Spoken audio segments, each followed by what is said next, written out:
여호와의 사자가 아비에셀 사람 요아스에게 속한 오브라에 이르러 상수리 나무 아래에 앉으니라. 마침 요아스의 아들 기드온이 미디안 사람에게 알리지 아니하려 하여 밀을 포도주 틀에서 타작하더니 여호와의 사자가 기드온에게 나타나 이르되 큰 용사여 여호와께서 너와 함께 계시도다 하매 기드온이 그에게 대답하되 오 나의 주여 여호와께서 우리와 함께 계시면 어찌하여 이 모든 일이 우리에게 일어났나이까. 또 우리 조상들이 일찍이 우리에게 이르기를 여호와께서 우리를 애굽에서 올라오게 하신 것이 아니냐 한 그 모든 이적이 어디 있나이까. 이제 여호와께서 우리를 버리사 미디안의 손에 우리를 넘겨 주셨나이다 하니 여호와께서 그를 향하여 이르시되 너는 가서 이 너의 힘으로 이스라엘을 미디안의 손에서 구원하라. 내가 너를 보낸 것이 아니냐 하시니라. 그러나 기드온이 그에게 대답하되 오 주여 내가 무엇으로 이스라엘을 구원하리까. 보소서 나의 집은 므낫세 중에 극히 약하고 나는 내 아버지 집의 가장 작은 자니이다 하니 여호와께서 그에게 이르시되 내가 반드시 너와 함께하리니 내가 미디안 사람 치기를 한 사람을 치듯 하리라 하시니라.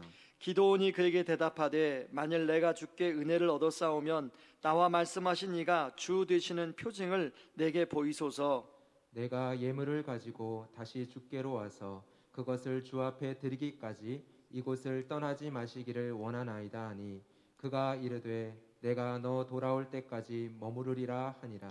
기드온이 가서 염소 새끼 하나를 준비하고 가루 한 에바로 무기병을 만들고 고기를 소쿠리에 담고 국을 양푼에 담아 상수리 나무 아래 그에게로 가져가 드리매 하나님의 사자가 그에게 이르되 고기와 무교병을 가져다가 이 바위 위에 놓고 국을 부으라 하니 기드온이 그대로 하니라.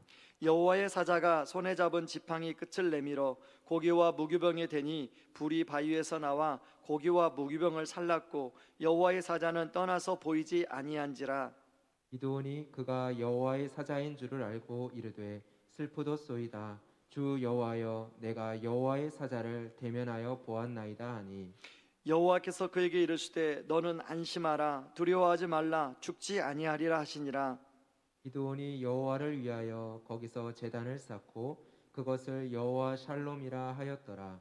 그것이 오늘까지 아비에셀 사람에게 속한 오브라에 있더라. 그날 밤에 여호와께서 기드온에게 이르시되 내 아버지에게 있는 수소 곧 7년 된 둘째 수소를 끌어오고 내 아버지에게 있는 바알의 제단을 헐며 그 곁에 아세라 상을 찍고 또 이 산성 꼭대기에 내 하나님 여호와를 위하여 규례대로 한 제단을 쌓고 그 둘째 수소를 잡아 내가 찍은 아세라 나무로 번제를 드릴지니라 하시니라.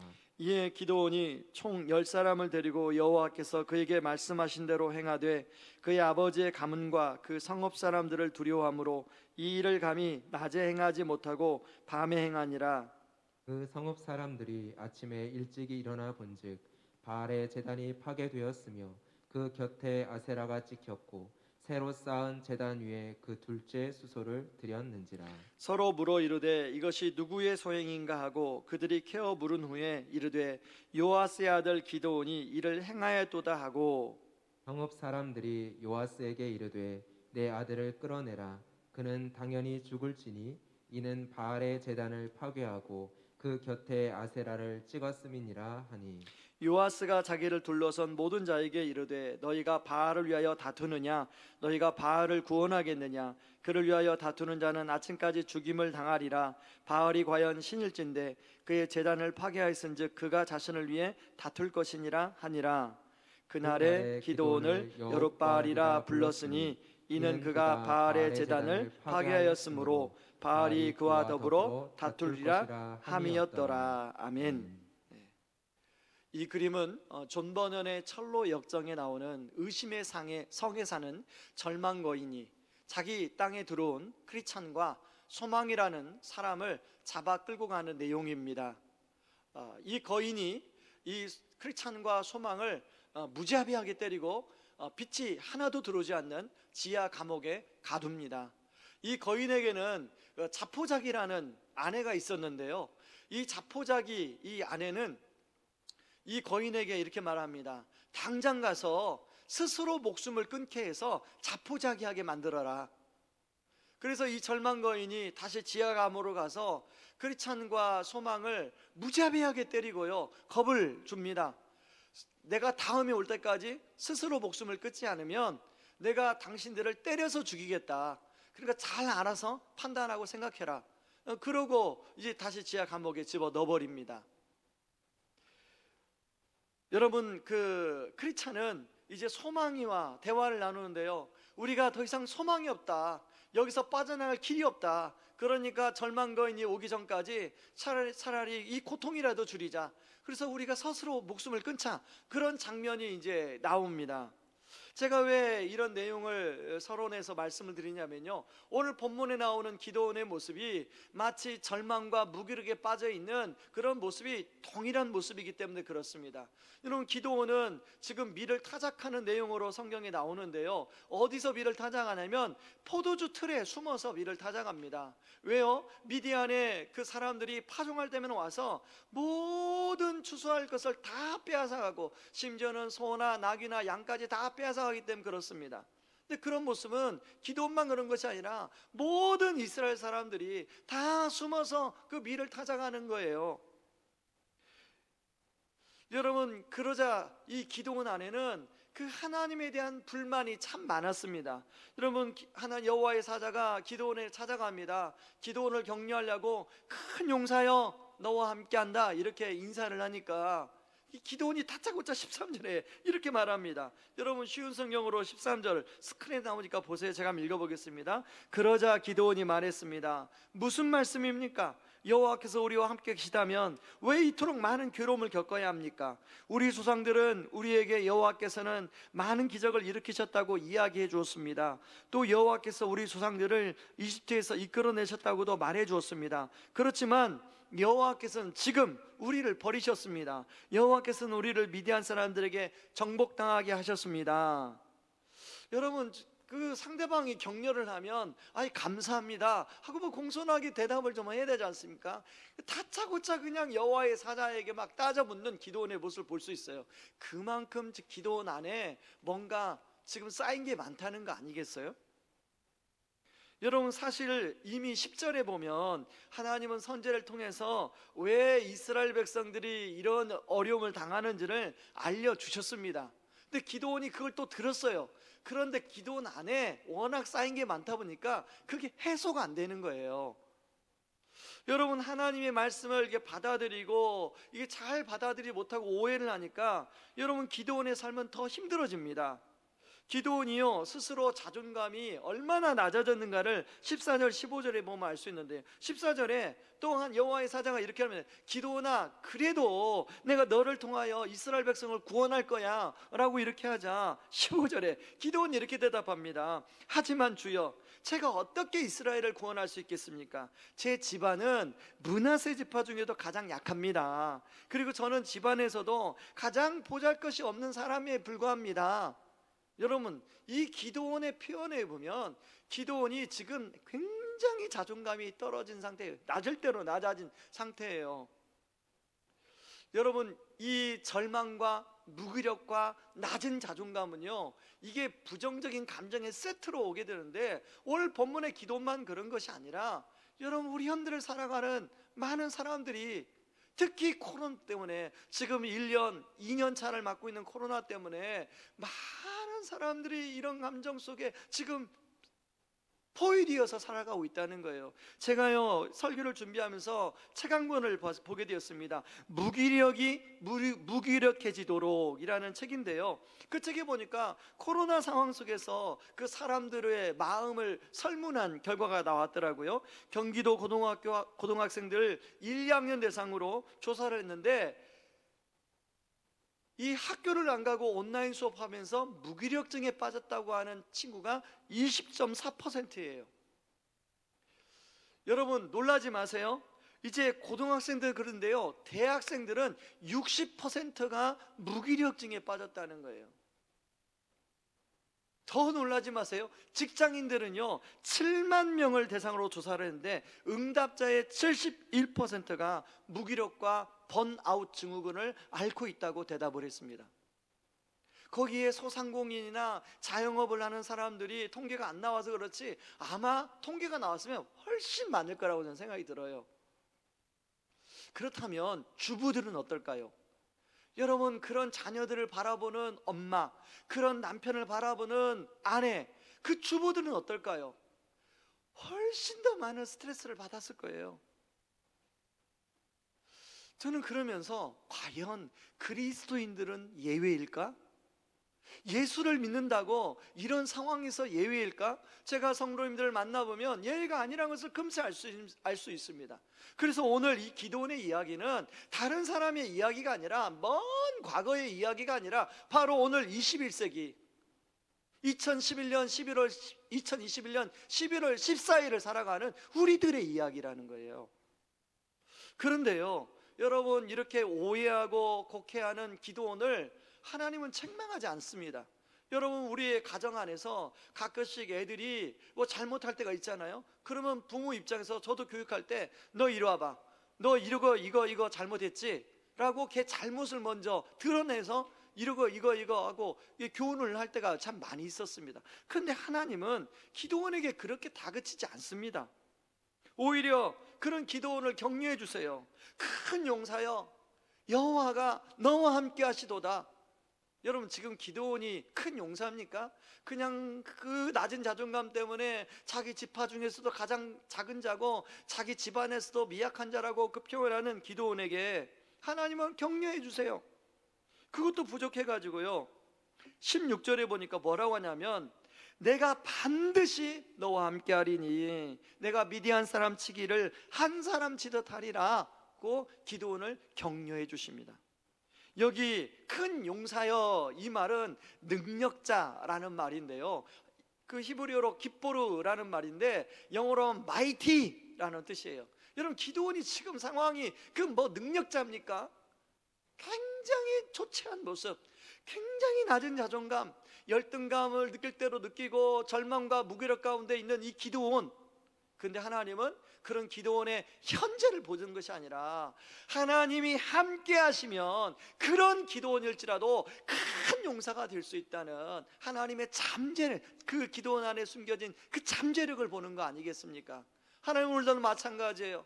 여러분, 지난 한 주 동안에 여러분이 어떤 마음으로 예배 지금 드리고 있는지 모르겠지만 하나님의 함께 하심이 보게 되면 여러분, 저와 여러분 모든 예배 드리는 성도님들 안에 큰 용사가 될 줄 믿습니다. 기도원이요, 이걸 못 믿으니까요, 하나님이 이제 표적을 보여달라고 그래요. 그랬더니 그러면 집에 가서 고기와 그 무교병을 가져와라. 그리고 20절과 21절에 보니까 그 고기와 무교병을 놓고 거기다가 국물을 부으라고 합니다. 그리고 여호와의 사자가 지팡이를 거기다 딱 대는 순간 하늘에서 불이 내려와서 그걸 다 살라버려요. 그때 기도원은 지금 내 앞에 있는 분이 그냥 다른 분이 아니구나, 하나님이시구나라는 걸 깨달아요. 그러면서 기도원이 나는 이제 죽었구나, 큰일 났구나. 근데 하나님이 기도원에게 뭐라고 하는지 아십니까? 사사기 6장 23절, 우리 같이 한번 읽어보실래요? 같이 한번 읽습니다. 여호와께서 그에게 이르시되 너는 안심하라, 두려워하지 말라, 죽지 아니하리라 하시니라. 기드온이 여호와를 위하여 거기서 제단을 쌓고 그것을 여호와 샬롬이라 하였더라. 그것이 오늘까지 아비에셀 사람에게 속한 오브라에 있더라. 여러분, 여호와 샬롬이란 말이 무슨 뜻입니까? 샬롬은 평강이란 뜻이에요. 지금 기도원이 굉장히 마음이 불안해요. 마음 안에 참 두려움이 많아요. 절망과 무기력 가운데 있어요. 그런데 그런 기도원이 뭐라고 고백해요? 그런 하나님의 임재를 경험하고 여호와 샬롬, 이 말은 여호와께서 함께 하신 것을 이제야 알겠습니다. 드디어 제 마음에 샬롬이 찾아왔습니다 라는 고백이에요. 여러분, 서론에서 말했던 그 철로역정에 나오는 크리스찬과 소망, 이제 우리가 죽는 것밖에 없다, 서로 어떻게 우리 죽을까, 그렇게 의논하고 있을 때 소망이, 그 이름이 그래서 소망인가 봐요. 기도원에게 그래도 우리가 아무리 할 건 없지만 하나님께 기도는 하자, 기도를 해보자. 그래서 크리스찬과 소망이 미치끌었으니까 하나님께 기도를 합니다. 그런데요, 기도하다가 갑자기 크리찬이, 야 소망아, 내가 아주 그 기억이 하나 떠올랐는데, 내가 여행 가운데 열쇠를 하나 받았는데 그건 약속이라는 열쇠야. 그 열쇠는 모든 문을 열 수 있다고 들었어. 내가 그 열쇠 이제까지 잊어버리고 있었네. 그리고 크리찬이 그 열쇠를 꺼내서 소망이와 함께 그 지하 감옥 문을 열고 빠져나옵니다. 여러분, 저는 지난주에 한 성도님을 만났어요. 마치 지하 감옥에 갇혀있는 한 성도님을 만났어요. 그분하고 식사하고 커피를 마시는데 그분이 그러는 거예요. 제가 그분을 만난 지가 여름 전에 만났거든요. 여름 동안에 있었던, 그 최근까지 있었던 이야기를 들려주는데, 그 많은 사람들에게 이리 치이고 저리 치이고 마음이 많이 상했더라고요.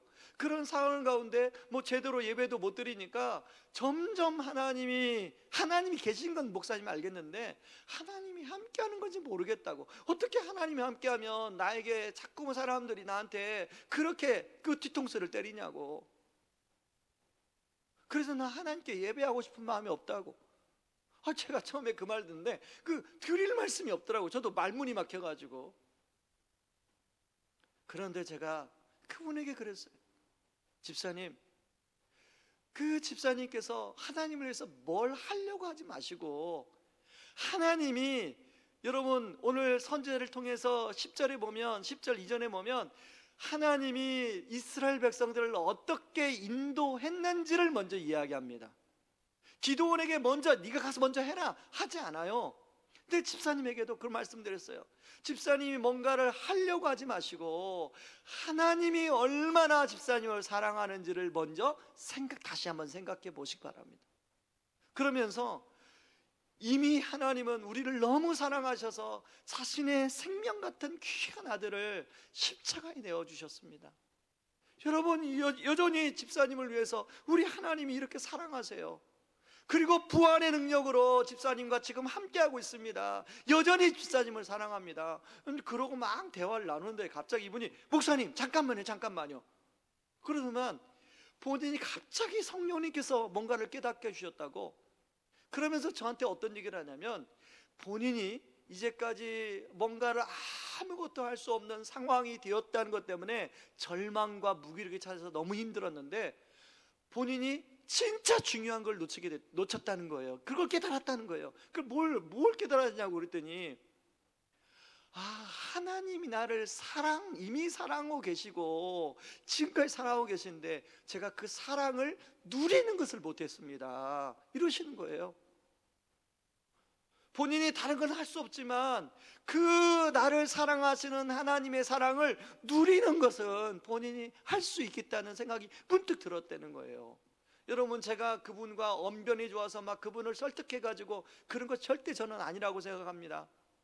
성령께서 저와 그분과의 대화 가운데 성령께서 임재하심으로, 교통하심으로 성령께서 그분에게 깨닫게 해주신 거라고 저는 생각이 들어요. 그러고 그분과 저와 헤어질 때 너무 밝은 얼굴로 헤어졌어요. 여러분이 하나님을 위해서 뭔가를 하시려고 하지 마시고, 여러분의 힘으로 그 어렵고 힘든지 뭔가 여러분 앞에 문제 있는 것을 해결하려고 하지 마시고, 먼저 여러분을 사랑하시는, 그래서 여러분을 찾아오시는 그 하나님 사랑 안에 거하길 바랍니다. 그 사랑을 누리세요. 먼저 그 사랑을 누리면 거기서부터 힘이 생깁니다. 여러분, 자, 이렇게 하나님의 함께 하심을 경험하게 되자 기도원 안에 새로운 힘이 생겨요. 여러분, 앞에서 살펴본 기도원은 힘이 없고 무기력과 절망 가운데 빠져있는 기도원의 모습이었습니다. 그러나 이렇게 하나님의 함께 하심을 경험하자 기도원이 뭔가 기도원 안에 힘이 생겼어요. 하나님은 기가 막히게 그것을 캐치해야 합니다. 그 다음에 그러고 나서 기도원에게 뭐라고 말하냐면, 너희 아버지 집에 가장 마당에 있는 그 바알과 아사라상을 찍어 없애라고 이야기해요. 여러분, 하나님이 함께 하심을 경험하지 않은 그 전에 기도원이라면 그걸 할 수가 없습니다. 하나님이 그걸 또 이야기하지도 않습니다. 그때 하나님이 기도원 안에 새로운 힘이 생긴 걸 알았어요. 여러분, 왜 하나님이 바알과 아사라상을 찍으라고 먼저 말씀한지 아십니까? 네가 가서 미디안을 먼저 구해라, 미디안으로부터 이스라엘 구해라 먼저 말씀하지 않고 바알과 아사라상을 먼저 찍으라고 한 이유는 바로 10절이 나와요. 10절을 같이 한번 읽어볼까요? 자, 같이 한번 읽습니다. 내가 또 또 너희에게 이르기를 나는 너희의 하나님 여호와이니 너희가 거주하는 아모리 사람의 땅의 신들을 두려워하지 말라 하였으나 너희가 내 목소리를 듣지 아니하였느니라 하셨다 하니라.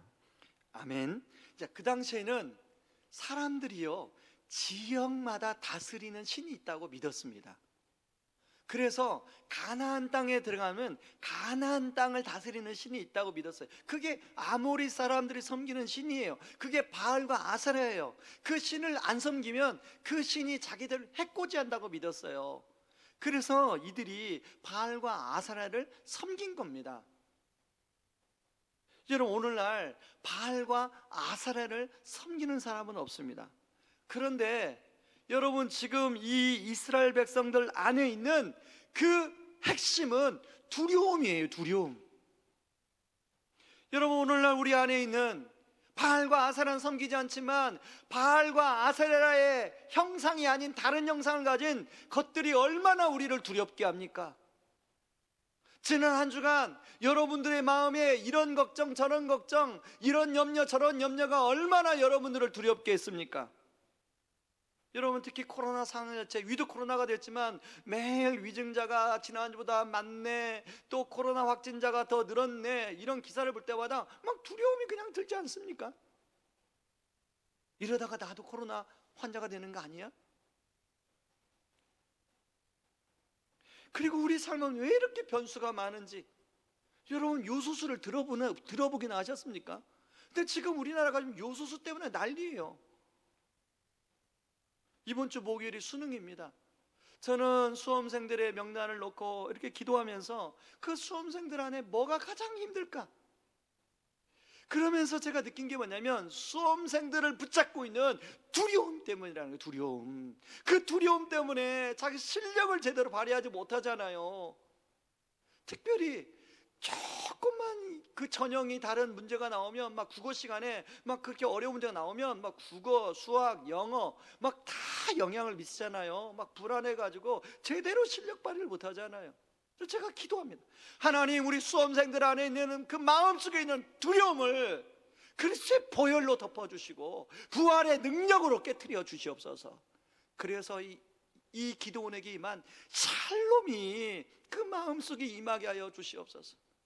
여러분, 30년 전에 그때는 학력고사 아닙니까? 학력고사 감기 몸살로 온몸이 막 머리가 아프고 몸살이 나고, 그런데 시험을 보러 갔습니다. 시험을. 근데 그때 그 현장에 하나님이 저에게 샬롬으로 임하니까 막 머리는 지끈거리고 온몸이 막 쑤시는데 하나도 떨리지 않더라고요. 저는 이번 우리 수험생들 안에 그런 은혜가 임하기를 바랍니다. 여호와 샬롬의 은혜가 바랍니다. 그래서 막 공부했던 거 다 생각나는, 생각되지는 그런 은혜가 임하기를 바랍니다. 여러분, 수험생만 그런 게 아니잖아요. 수험생 부모님들, 많은 부모님들이요 그런 얘기를 해요. 목사님, 차라리 제가 시험 봤으면 좋겠습니다.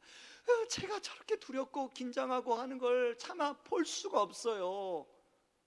그게 부모의 마음 아닙니까?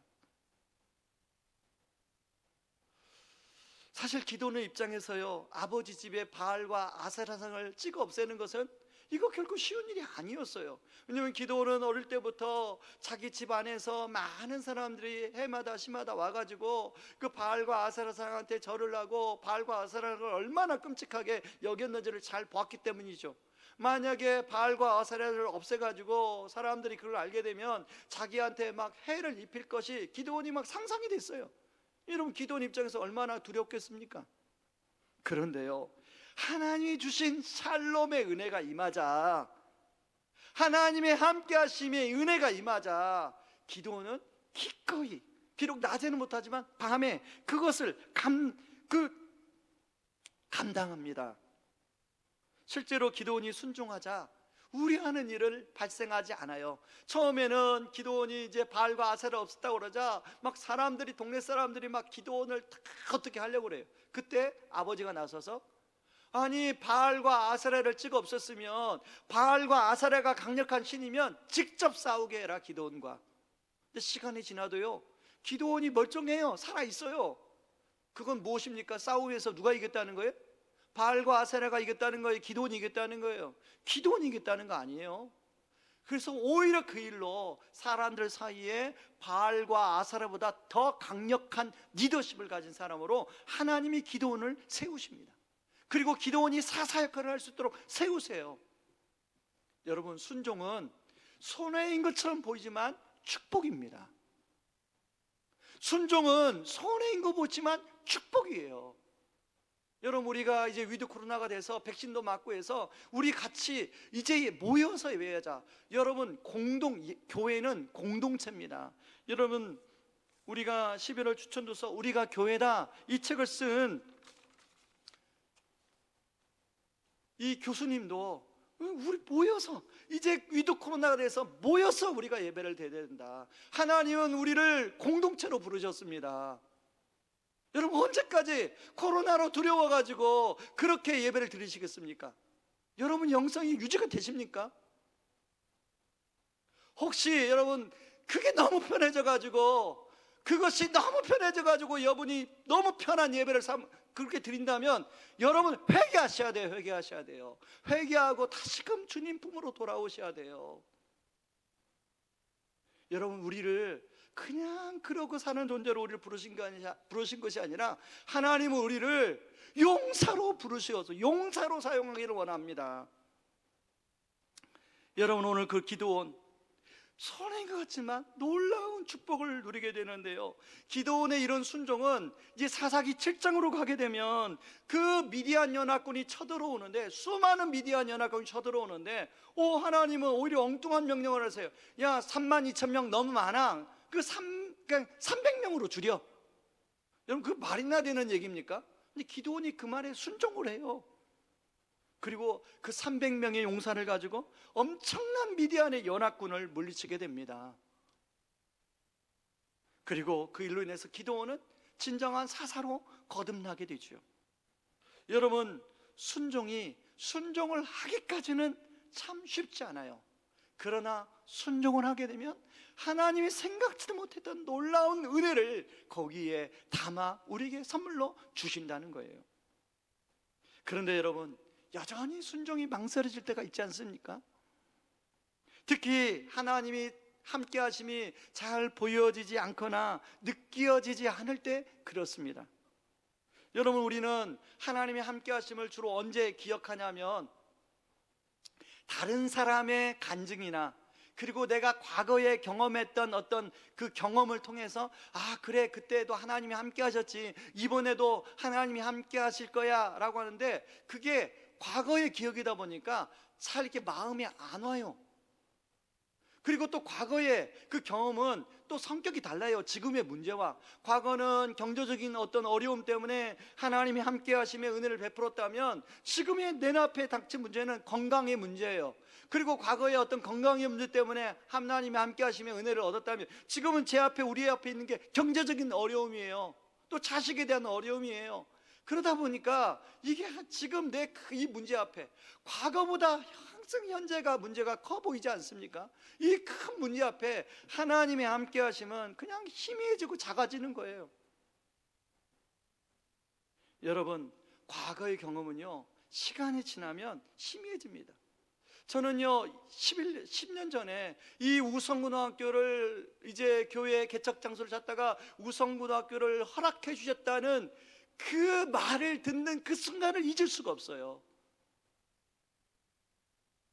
1년 동안 찾았는데, 자, 용인의 동백지구에 상가를 붙잡아 놓고 거기다가 이제 교회를 시작해야겠다. 저기 남양주에 있는 고등학교를 한 2달 동안 3달 동안 계속 기도하고 그 행정실장님 만나고 막 했는데 안 됐어요. 그래서 이제 학교에서는 개척 못 하나 보다. 그런데 그 10년 전에 이 우성고등학교를 허락해 줬다는 얘기 듣고 막 너무너무 기뻤어요. 그리고 와보니까 막 교장 선생님이 신실한 크리스찬인 거예요. 뭐 얼마나 막 그분이 얼마나 10년 동안 잘 도와주시는지 몰라요. 예, 그런 게 다 기동답 아닙니까? 근데요, 시간이 지나니까 이게 희미해져요. 여러분, 우리 개인의 삶에도 우리가 그런 기도할 때가 있잖아요. 주님, 과거 말고 지금 당장 하나님이 함께 하시는 표징을 저한테 보여주면 저 믿을게요. 순종할게요. 저도 기도원처럼 그런 거 보여주세요. 그렇게 기도할 때가 있잖아요. 여러분, 이렇게 요청한 사람이 바로 복음서에 보면 바리새인들이 예수님께 이렇게 요구를 했습니다. 예수님, 당신이 메시아라면, 우리에게 이적을 보여주면 내가 당신이 메시아인 걸 믿겠습니다. 그게 누가복음 11장 29절이에요. 예수님이 그들에게 이렇게 대답합니다. 누가복음 11장 29절 같이 한번 읽습니다. 무리가 모였을 때에 예수께서 말씀하시되 이 세대는 악한 세대라 표적을 구하되 요나의 표적밖에는 보일 표적이 없나니. 여러분, 요나의 표적이 무엇입니까? 요나가 물고기에 사로잡혀서 3일간 있다가 이제 물고기가 토해내니까 육체로 나온 것을 비유로 들어서 예수님이 나도 요나처럼 십자가에 못 박혀서 죽고 3일 만에 부활할 것이다, 이것을 얘기하는 거 아닙니까? 여러분, 우리가 경험하는, 또 모세가 경험하고 이스라엘 백성을 경험했던 모든 이적은 항상 한정적이에요. 이적을 경험한 대상이 한정적입니다.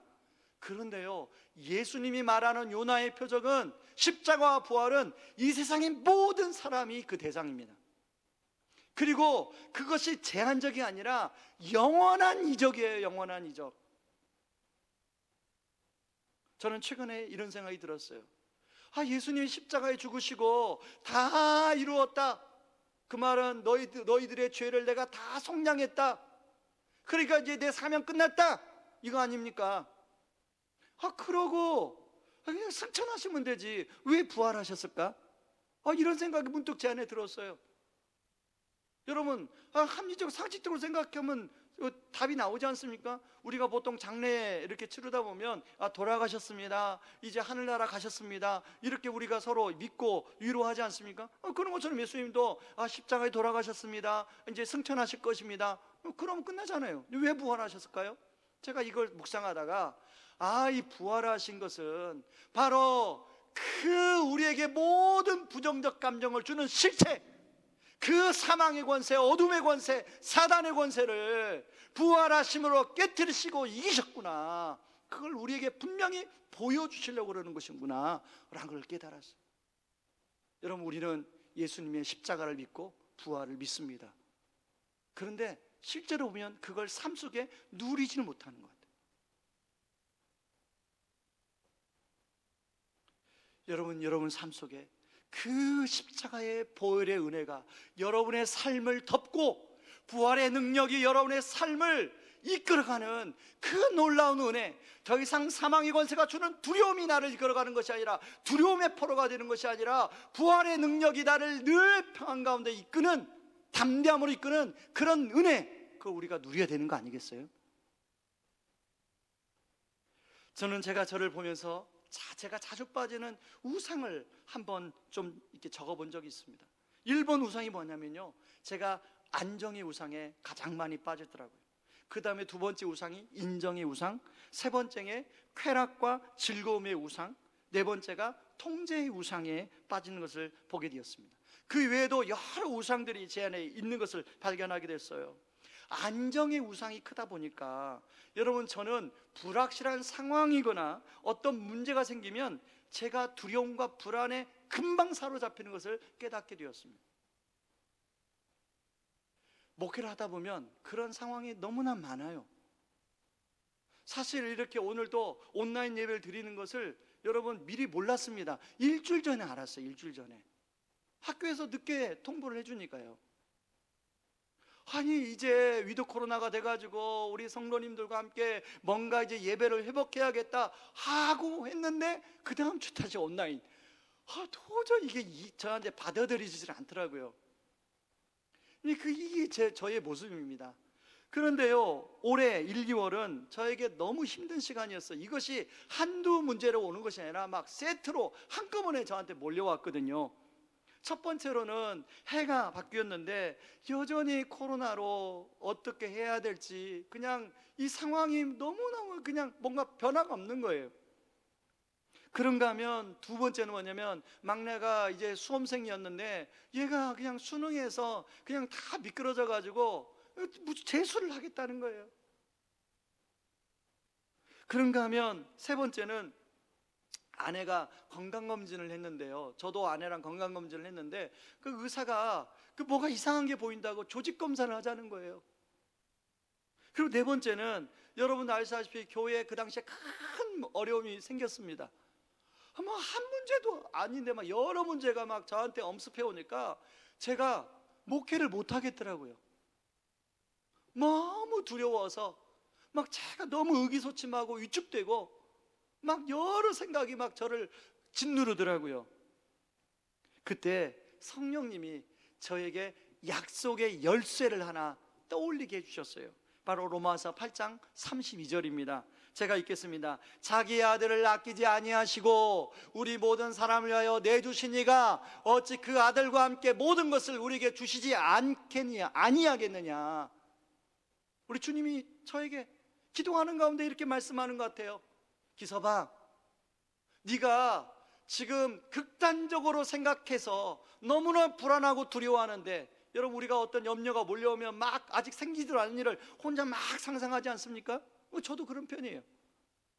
그런데 설령 네가 지금 상상하는 모든 일이 다 일어날지라도, 그리고 너 혼자 남았을지라도 나는 너를 여전히 사랑하고 너와 함께하고 너의 구주가 되고 너의 주님이 된단다. 걱정하지 마라. 왜? 내가 가장 아끼는 내 아들을 너에게 주었어. 그게 증거야.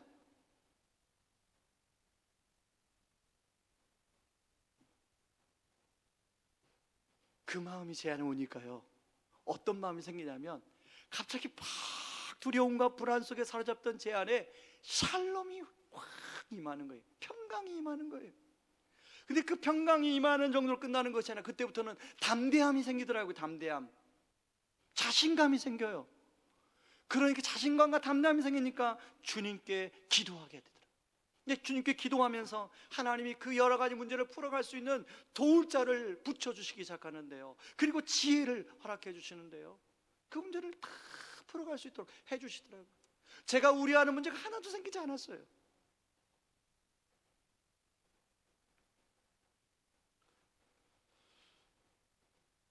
여러분, 우상은요 한 번 선포한다고 사라지는 게 아니에요. 켈빈이 말한 것처럼 우리 마음은 우상을 만들어내는 공장이에요. 그래서 우상에 살았다 또 다른 우상이 들어와요. 여러분, 제 안에도 수없이 우상이 그렇게 깨트려졌다가 또 들어오기도 합니다. 그럴 때마다 바로 십자가와 십자가의 보혈의 은혜로 덮어달라고, 부활의 능력으로 그 우상이 깨트려지게 해달라고 제가 제 자신에게 선포하고 제 자신에게 적용합니다. 여러분, 저만 이렇게 해주실까요? 하나님은 한 사람 한 사람에게도 동일한 은혜를 주시리라 생각합니다. 여러분 가운데 혹시 크리스찬과 소망처럼 혹시 의심의 성에 발을 딛고 있지 않습니까? 그래서 하나님이 나와 더 이상 함께하지 않는 것 같아 하는 의심이 드는 성도님들은 없으신가요? 두려움과 불안에 절망과 무기력 가운데 놓여있는 성도님들은 안 계십니까? 여러분, 분명히 하셔야 될 것은 여전히 나를 위하여 자기 아들을 아끼지 않고 내어주신 그 하나님이 저와 여러분의 하나님이라는 거예요. 나를 죄에서 구원하신 그 예수님이 저와 여러분의 구주요 주님이시라는 거예요. 바로 그분이 모든 사망 권세를 이기시고 부활하신, 그래서 임마누엘로 지금도 우리와 함께 하시는 주님이시라는 거예요. 바로 그 주님 안에 여러분이 들어갈 때 오늘 기도원에게 주신 그 샬롬의 은혜가 여러분에게도 임하게 될 줄 믿습니다. 그 샬롬이 임하게 되면 하나님이 여러분 앞에 산적해 있는 문제를 해결할 수 있는 담대함 주시고 지혜도 주시고 돕는 사람도 붙여줄 줄 믿습니다. 저는 이 말씀을 준비하면서요, 계속 맴도는 찬양한 곡이 생각나는 거예요. 주님 나를 부르시니. 후렴에 보면 이렇게 나와 있어요. 주님 여기 계시기에 이 깊은 바다가 반석이 되고, 주님 여기 계시기에 반석 위를 내가 걸어가리라. 주님 여기 계시기에 저 거친 파도가 반석이 되고, 주님 여기 계시기에 반석 위를 내가 걷습니다. 여러분 앞에 놓인 바다가 너무 깊어 보이십니까? 거친 파도로 인하여 그것이 여러분을 삼킬 것 같아서 너무 두려우십니까? 여러분, 그렇다면 저와 여러분을 위하여 생명을 내어주신 바로 예수 그리스도, 그분이 죽어 없어진 분이 아니라 지금도 살아서 우리와 함께 하시는 분이 있어요. 그분의 보혈로 우리를 덮어달라고 기도합시다. 그리고 그분의 부활의 능력으로 내 안에 있는 우상을 깨트려달라고 부르짖고 기도합시다. 그래서 여러분 안에 샬롬이 임하기를 바랍니다. 우리 같이 찬양하고 기도하죠. 자, 찬양하겠습니다. 주님 나를 부르시니.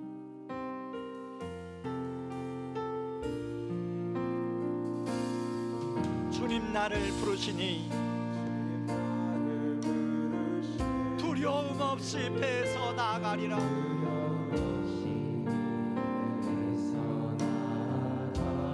주님 나를 부르시니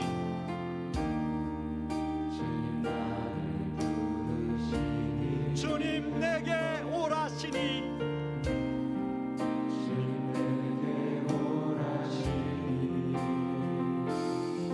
주님 보고 계시기에 의심치 않고 바다를 걸어가리라. 주님 보고 계시기에 주님 여기 계시기에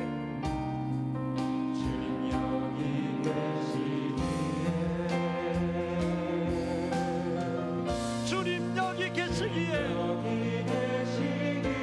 이 깊은 바다가 반석이 되고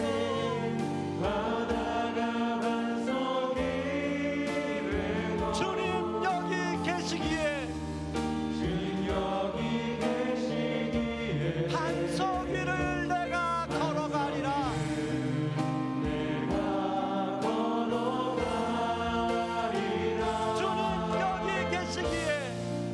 주님 여기 계시기에 저 거친 파도가 반석이 되고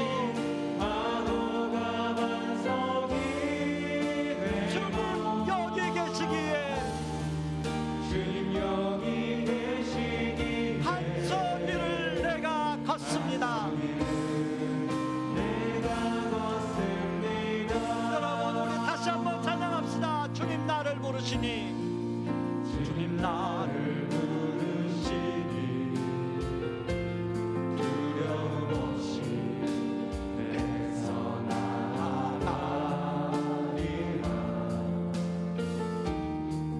주님 나를 부르시니 주님 내게 오라시니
여러분, 이 시간에 한번 같이 우리 기도해요.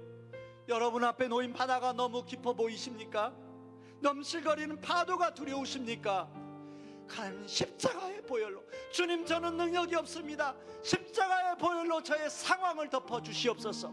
부활의 능력으로 헤쳐갈 수 있는 힘을 함께하여 주시옵소서. 기도하며 나가겠습니다. 또 하나는 하나님, 기도원에게 주신 샬롬을 저에게도 허락하여 주셔서 담대함과 성령이 주시는 지혜로 이 어려움을 헤쳐가게 하여 주시옵소서. 같이 기도하며 나아갑니다. 기도하겠습니다. 고마우신 하나님 아버지, 고맙고 감사합니다. 아버지 하나님, 때로는 아버지 바다가 너무 깊어 보입니다. 아버지 재단인 주, 아버지 하나님, 아버지 하나님, 믿음으로 교회를 이끌어가는 것이 아버지 때로는 너무 깊은 바다처럼 보입니다. 아버지 넘치기도 아버지 하나님, 아버지 너무나 두려울 때가 있습니다. 아버지 하나님, 아버지 하나님, 저를 너무 두려울 때가 있는 것 같습니다. 아버지 하나님, 아버지 하나님, 십자가의 보혈로 아버지 저를 덮어주시옵소서.